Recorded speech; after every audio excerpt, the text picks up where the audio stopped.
नमस्कार मंडळी, आज आम्ही सर्वजण मिळून आमच्या हक्कांसाठी, आमच्या प्रगतीसाठी कलाकार असोसिएशन बनवत आहोत. मित्रांनो, एकमात्र मुद्दा आहे की बऱ्याच वेळेला आपण हळदीमध्ये पाहतो जी काही वेळेची मर्यादा असते. 1 वाजता ऑर्गनायझर सांगतो की आम्ही 1 वाजेपर्यंत वाजवणार आहोत, म्हणजे अर्थातच ऑर्केस्ट्रा सुरू ठेवणार आहोत, तोपर्यंत तुम्ही नाचू शकता. पण त्यानंतर बऱ्याच वेळेला काही माणसं अशी येतात की नाही 2 वाजेपर्यंत वाजवलं पाहिजे, 3 वाजेपर्यंत तुम्ही वाजवलं पाहिजे. दमदाटी होते, हाणामारी बऱ्याच वेळेला शिवीगाळ केली जाते. त्यावेळेला एक कलाकार, एक ऑर्गनायझर म्हणून तो थोडासा नम्र असतो, कारण त्याला माहिती आहे माझी टीम आहे, या टीमला आम्हाला इकडून काढायचंय.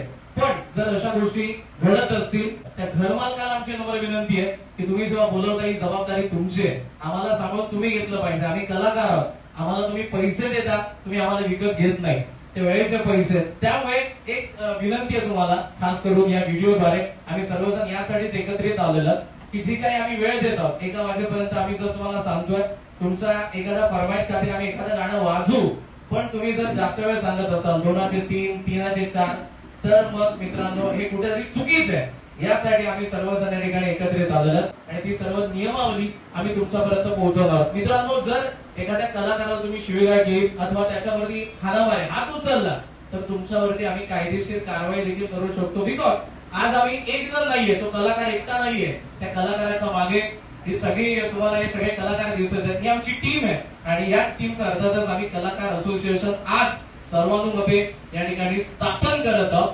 ती यासाठीच की तुम्ही सर्वजण ज्या काही समाजामध्ये गोष्टी घडत आहेत, मागच्या काही दिवसांमध्ये तुमच्या सर्वांपर्यंत त्या पोहोचलेल्या आहेत, या घडू नये यासाठी आम्ही ही असोसिएशन या ठिकाणी बनवत आहोत.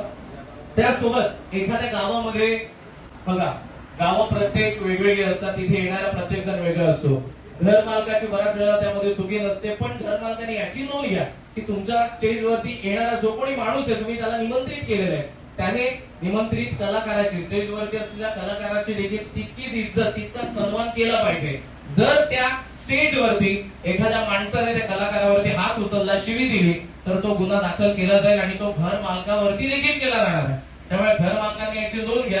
हळदी समारंभासाठी, लग्न समारंभासाठी तुम्ही ऑर्केस्ट्रा बुक करत आहात तर मित्रांनो, जर तुम्ही एखाद्या कलाकारासोबत जरी करताय तर बाकी त्यानंतर कोणताच कलाकार तुमच्या गावामध्ये काम करणार नाही, ऑर्केस्ट्रा घेणार नाही, हेच आम्हाला सांगायचंय.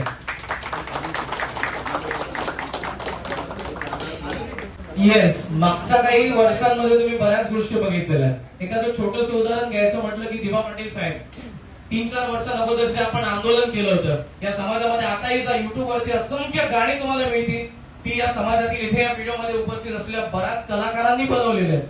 समाज प्रबोधन कोणामुळे होतं तर या सर्व कलाकारांमुळे होतं आणि अगदी क्षणभरात ती गाणी तुमच्यापर्यंत, तुमच्या घराघरात पोहोचतात.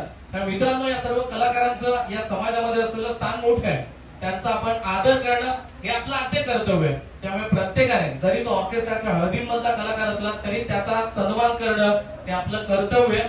याची नोंद घ्या. ठीक आहे, आम्ही समजू शकतो बऱ्याच वेळेला तुमचं फरमाईश असतं, तुमचा आनंद असतो, तुमच्या आनंदासाठी मित्रांनो आम्ही आलेलो असतो. त्यामुळे इतकंही करू नका की एखाद्या कलाकाराला कायदेशीर कारवाई तुमच्यावरती करावी लागेल असं तुमचं वर्तन नको. त्यासाठी आम्ही सर्वजण एकत्रित आलेलो, आमच्या हक्कांसाठी आम्ही एकत्रित आलेलो. एकदा होऊन जाऊ मित्रांनो, कलाकार एकजुटीचा